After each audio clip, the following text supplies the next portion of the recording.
Well, here's the flathead that we're gonna put in that truck. Welcome back to Old School Farms.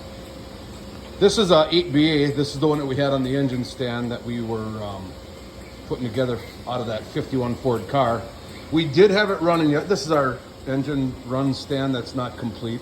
And instead of welding the gas tank mounts and everything, we vice gripped it all on. It's laying over there just so we could take it off, work on it, whatever.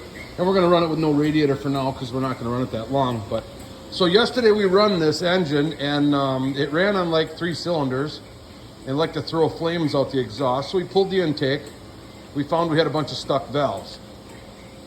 So we took the passenger side apart, got them all out and cleaned up. Now we got the driver's side apart.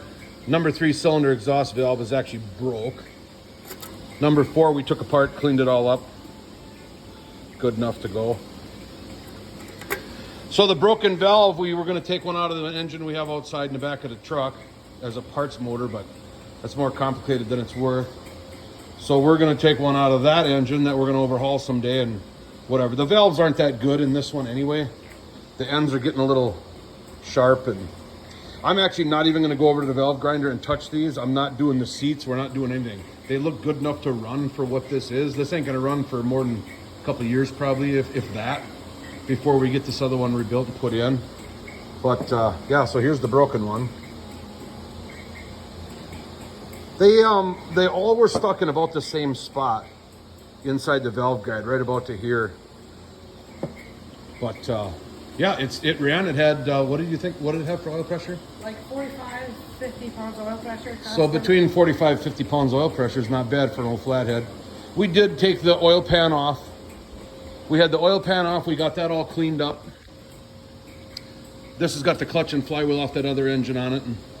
And this is just a gauge that was on the flathead that I took out of an old irrigation pump.